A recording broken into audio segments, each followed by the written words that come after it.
¿Quiénes fueron los íconos de la Edad de Oro que podían ignorar heridas de batalla, peleas en bares y acrobacias mortales antes de pisar el escenario? Estos actores no solo eran grandes intérpretes, fueron forjados por misiones de guerra, caídas en el circo y escapes de grupo de prisioneros que hicieron que su dureza en pantalla se sintiera increíblemente real. Quédate para escuchar las asombrosas historias que los estudios intentaron suavizar, pero que la historia se negó a olvidar. Dale a like, suscríbete y sumerjámonos en el valor desconocido detrás de las leyendas más duras de Hollywood. John Wayne. El aire del desierto sobre Monument Valley estaba cargado de calor cuando un joven Marion Morrison montó a caballo por primera vez para Stagecoach en 1939. Para el día de cierre, Estados Unidos ya no veía a un estudiante de cine convertido en utilero. Veían a un pilar de 1,93 m llamado John Wayne. Wayne no solo era grande, era inamovible. Insistía en cabalgar a través de verdaderas tormentas de polvo. Se rompió costillas durante una escena en el río y rechazó a los médicos para terminar la toma. Lejos de la cámara, lazó ganado. Jugó rudo fútbol americano con dobles y sobrevivió una década de humo de estudio que dejaría hospitalizados a actores menos resistentes. La Segunda Guerra Mundial lo encontró intentando y fallando en alistarse debido a viejas heridas. Así que recorrió bases en primera línea de frente, llevando carretes de 16 milímetros en sus hombros para entretener a las tropas, sin guardaespaldas, sin quejas. La dureza se tradujo en un dominio mítico en la pantalla. Ya sea en The Searchers o True Grit, él representaba la última línea moral solitaria de la frontera. En una América frágil post-depresión, esa estabilidad se convirtió en terapia nacional. Los récords de taquilla cayeron y el porte firme de Wayne moldeó el prototipo moderno de acción. Humphrey Bogart. Imagina un oscuro bar de Ginebra a las 3 de la madrugada. Un hombre con una cicatriz en el labio inclinado sobre la mesa de fieltro, ojos duros como las cartas que reparte. Esa cicatriz, ganada cuando un prisionero de la Marina lo golpeó durante la Primera Guerra Mundial, definió a Humphrey Bogart mucho antes de Casablanca. Bogey medía solamente 5 pies y 8 pulgadas. Sin embargo, sobrevivió peleas con cuchillo en Hell's Kitchen. Bebió más que marineros de peso pesado, y una vez organizó una protesta en solitario en Warner Bros., después de que los ejecutivos intentaran reducir su sueldo. En pantalla, él rechazaba los golpes falsos. Sus coprotagonistas sintieron el verdadero impacto en las tomas de El Halcón Maltés. Y él se reía cuando el director John Huston advertía sobre huesos rotos. Fuera de la pantalla, guardaba un 32 en su camerino y personalmente acompañaba a Lauren Bacall a su coche después de que unos acosadores amenazaran su vida. Esta crudeza sin filtro se volcó en Rick Blaine, Sam Spade y un sinnúmero de solitarios que moldearon el ADN del cine negro. La dureza de Bogart no eran músculos, era determinación, y mostró a las audiencias de la posguerra que el coraje moral podía caber dentro de un abrigo de trinchera y humo de un club nocturno. James Cagney. Una noche de verano bochornosa, 1931. Los miembros del equipo se dispersan cuando James Cagney abofetea a su coprotagonista Mae Clarke, tan fuerte que sus oídos zumban. De verdad, pequeño para los estándares de un galán, Cagney creció peleando en las esquinas de Yorkville en Nueva York, metiendo nudillos de metal en su bolsillo antes de los ensayos de baile. El trabajo de pies de bailarín lo hacía un borrón en las peleas de bar y en Enemigo Público, donde estrelló una toronja en la cara de Clarke sin una señal acordada previamente. A los mafiosos les encantó. También al público, que percibió autenticidad. Durante la Segunda Guerra Mundial, ignoró las súplicas del estudio para evitar controversias y formó el primer batallón sindical importante de actores de Hollywood, desafiando a los productores a incluirlo en una lista negra. Ellos no lo hizo. Era demasiado rentable. Ese diminuto cuerpo de dinamita demostró que la dureza no es cuestión de tamaño, sino de velocidad, inspirando a generaciones de audaces antihéroes, desde Pacino hasta Pesci. Robert Mitchum. Arrestado a los 14 por vagancia, Robert Mitchum rompía rocas en una cadena de presos en Georgia antes de escapar bajo disparos. Reclutado en el ejército en el año 45, se embarcó, resultó herido y bromeó sobre la metralla mientras encendía un cigarrillo. Su voz adormilada ocultaba nervios de acero. Hizo sus propios saltos desde acantilados en Thunder Road y dejó que perros reales lo mordieran en Night of the Hunter para mantener el miedo en sus ojos. Cuando la policía lo arrestó por marihuana en 1948, un escándalo que terminaba carreras en ese entonces, Mitchum se encogió de hombros. Cumplió 60 días y regresó para arrasar en taquilla con Out of the Past. Esa indiferencia hacia el dolor y la prisión reescribió las reglas de la masculinidad. La calma podía ser más dura que la rabia. Un modelo seguido por Eastwood y Keanu Reeves. Charles Bronson. En lo profundo de las vetas de carbón de Pensilvania, el Charles Buczynski de 10 años balanceaba un pico por centavos. El polvo de carbón espesó sus pulmones y fortaleció su voluntad. A los 18 años, era artillero de cola en un B-29 de la Segunda Guerra Mundial, sobreviviendo a 25 bombardeos sobre Japón, un puesto con una tasa de mortalidad del 50%. Hollywood más tarde Lo bautizaron como Charles Bronson, pero la mirada de hierro nunca cambió. En Los Siete Magníficos, se ofreció para ser arrastrado por un caballo vivo, la cuerda quemándole las muñecas hasta dejarlas en carne viva. Fuera del set, intercambiaba golpes sin guantes con Steve McQueen por diversión, cada puñetazo un desafío en el que ninguno cedía. El rostro de granito de Bronson decía a las audiencias de clase trabajadora que tenían un campeón, un guardián silencioso cuya dureza nació en el hollín, fue probada en la guerra e inmortalizada en El Vengador Anónimo, desatando la locura de películas de justicieros. Lee Marvin. Medianoche, Muelle de Santa Mónica. Lee Marvin, ya cojeando por una bala que le destrozó el nervio ciático en Saipán, interrumpe una pelea en un bar lanzando literalmente a 2 marineros al oleaje. Marvin llevaba el peso de la corazón púrpura sin sentimentalismo alguno. Afirmaba que la violencia era solo parte del trabajo. Los directores lo explotaron. Para 12 del patíbulo, exigió explosivos reales tan cerca que se chamuscó el cabello, negándose a usar tapones para los oídos para que el diálogo se mantuviera audible. Fuera de cámara, chocaba motocicletas, se rompió la nariz 6 veces y una vez perdió un diente golpeando a John Wayne durante un amistoso debate sobre las reglas del póker. La autenticidad tosca de Marvin hizo creer a las audiencias en la carnicería de las películas de guerra, cambiando la representación de Hollywood de batallas glamorosas a una crudeza que los espectadores de la era de Vietnam reconocieron. Steve McQueen. Imaginen un Mustang rugiente en la colina rusa de San Francisco. Detrás del volante, la sonrisa de Steve McQueen es salvaje. Esa persecución en Bullitt solo fue posible porque McQueen pasaba los fines de semana corriendo en motocicletas de la AMA y una vez sobrevivió a un accidente en el desierto a 100 millas por hora que dejó su espalda llena de espinas de cactus. Huérfano, encarcelado por pequeños robos y golpeado en la escuela reformatoria, se unió a los marines y convirtió su vida en una historia de redención. En la gran evasión, realizó todos los saltos excepto la última valla. El seguro lo impidió. Aún así, se deslizó sobre el alambre de púas, con los brazos descubiertos para mantener la toma. El cáncer intentó detenerlo después. Compitió de todos modos, estableciendo un récord de resistencia de 12 horas meses antes de la cirugía.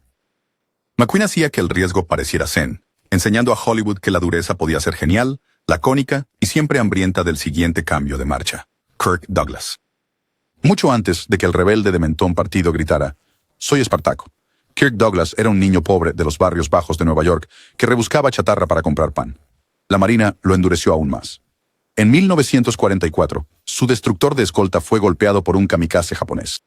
Douglas arrastró a 2 compañeros de barco atónitos fuera de la cocina que explotaba. El Hollywood de la posguerra lo encontró ferozmente ambicioso. Se rompió la nariz boxeando con los boxeadores del equipo en Champion. Rechazó un doble para una caída de 6 metros en Los Vikingos y una vez se fracturó una vértebra cuando un caballo se desplomó durante Lonely Are the Brave. Douglas veía el dolor como un precio a pagar. Durante Paths of Glory, ordenó que dispararan proyectiles de artillería en blanco a pocos centímetros sobre su cabeza para mantener la autenticidad de su expresión. Esa convicción brutal impulsó su cruzada contra la lista negra, arriesgando su carrera al financiar en secreto el crédito de Dalton Trumbo. ¿El resultado? Douglas fusionó integridad moral con resiliencia física, creando un modelo para el moderno activista estrella de acción, Burt Lancaster. Imagínate a un Burt Lancaster de 19 años colgando boca abajo en el aire en un número de trapecio de circo. Sin red, solo control muscular. Ese valor circense lo llevó a través de la Segunda Guerra Mundial como médico del ejército, cargando hombres heridos a través de tormentas de arena africanas. Hollywood se burló hasta que lo vieron lanzar a Deborah Kerr al oleaje en De aquí a la eternidad. Una escena que ensayó en olas rompientes hasta que sus costillas se amorataron. En trapeze reclamó sus raíces circenses, realizando un triple salto mortal a 18 metros sobre un suelo de concreto, ignorando las protestas del seguro del estudio. Lancaster luego organizó su propia compañía de producción, luchando con presupuestos ciegos, con el mismo agarre de hierro. Su combinación de gracia atlética y nervio probado en combate amplió la definición misma de galán, demostrando que los héroes podían ser tanto poéticos como aterradoramente reales. Jack Palance. Antes de que Hollywood notara sus pómulos de granito, Volodymyr Palahniuk, nombre artístico Jack Palance, pilotaba B-24 sobre Alemania. Cuando un incendio en el motor lo obligó a saltar en paracaídas desde 7.000 pies, el impacto destrozó su rostro, requiriendo cirugía reconstructiva que forjó su característico aspecto demacrado. Exboxeador de peso pesado, Palance insistió en golpes corporales reales frente a Brando en One-Eyed Jacks, dejando a ambos actores sangrando. Durante Shane, galopó un caballo nervioso por un barranco empinado, toma tras toma, porque sentía que la pendiente del guión no era lo suficientemente mortal. Fuera de cámara, la vida en el rancho llenaba su tiempo libre, marcando ganado, reparando cercas, y una vez peleando a puñetazos con una serpiente de cascabel para proteger a un potro. El peligro vivido por Palance inyectó una amenaza nihilista en cada villano que interpretó, influyendo en la escuela muscular y de método que más tarde adoptaron De Niro y Day-Lewis. Ernest Borgnine.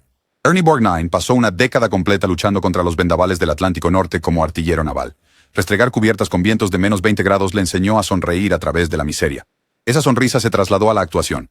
Se ofreció como voluntario para lecciones de defensa con cuchillo con auténticos Navy SEALs en 12 del patíbulo, dejando sus antebrazos cruzados con cortes superficiales. Los productores dudaban que un exmarinero robusto pudiera protagonizar un romance. Así que Borgnine les demostró que estaban equivocados, destrozándose las rodillas, arrastrándose entre escombros para Marty, ganando un Oscar. Una vez, arrancó una granada de utilería en llamas del chaleco de un doble en medio de la toma, ganando la lealtad eterna del equipo.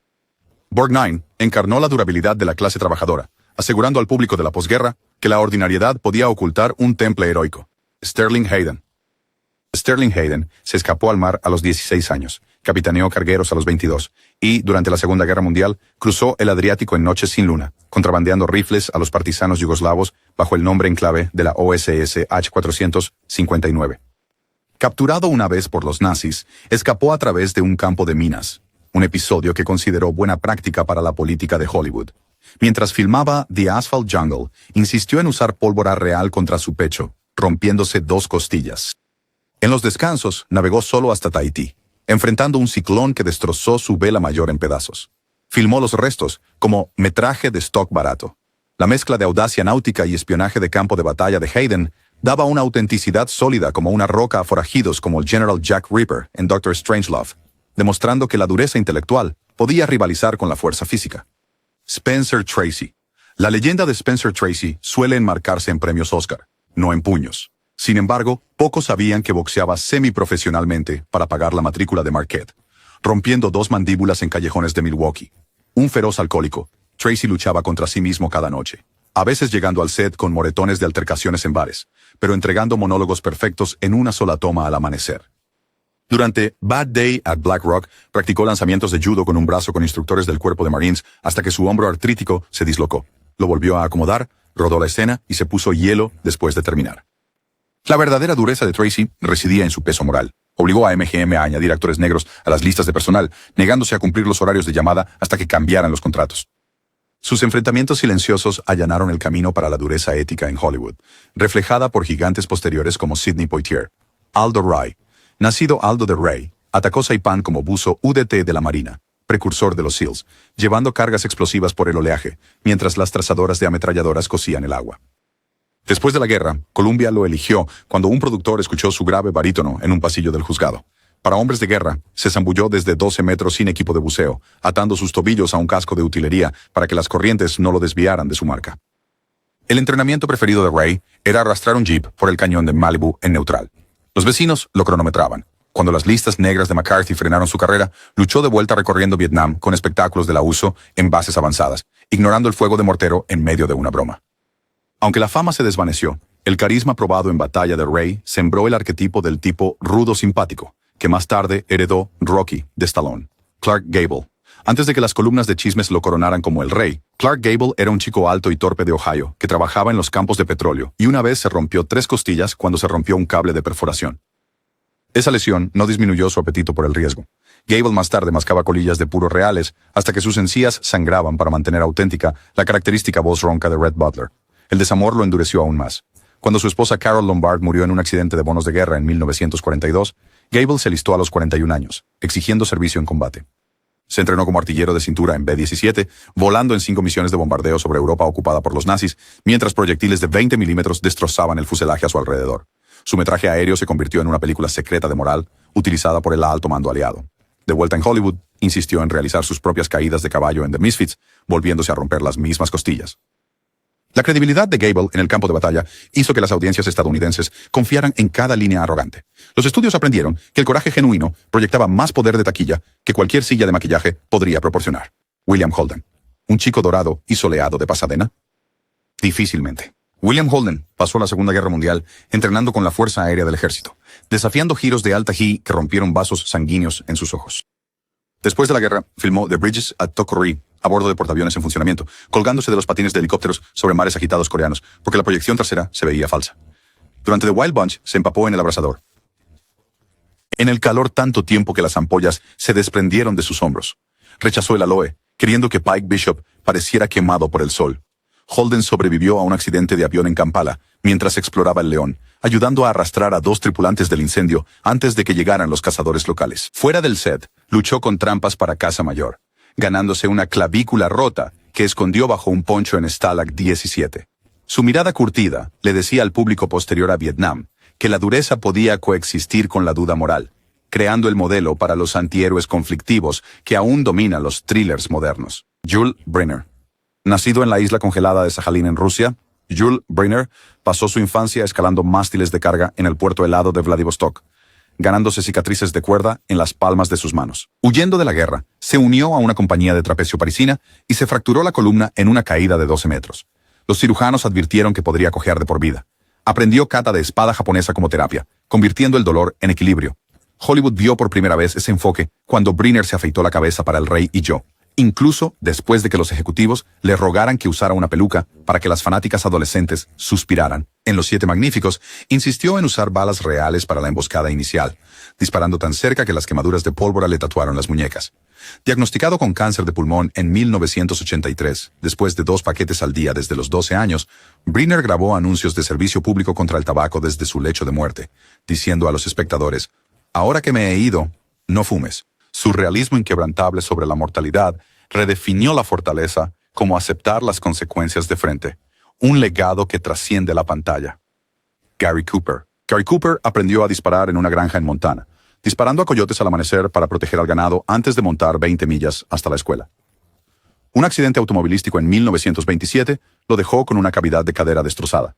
Los doctores pronosticaron que necesitaría un bastón. Sin embargo, Cooper se enseñó a caminar sin cojear al paso de las piedras del río cada amanecer. En High Noon, llevaba esa misma cadera dolorida, rechazando analgésicos para que la rigidez del alguacil Kane se sintiera genuina. Cooper se ofreció como voluntario como enviado no oficial en la Guerra Civil de España, esquivando artillería para evacuar huérfanos para la Cruz Roja, acciones recompensadas discretamente con la Legión de Honor de Francia. En Por quién doblan las campanas, escaló acantilados de 1000 pies sin arneses, argumentando que el miedo en sus ojos tenía que ser real. La resistencia discreta de Cooper le decía a la América de la Guerra Fría que el heroísmo no necesitaba bravura. Requería mantenerse firme cuando las campanas doblaban por todos los demás. Richard Widmark. El debut cinematográfico de Richard Widmark, como el psicótico Tommy Udo en Kiss of Death, asustó al público, en parte porque Widmark comprendía la violencia real.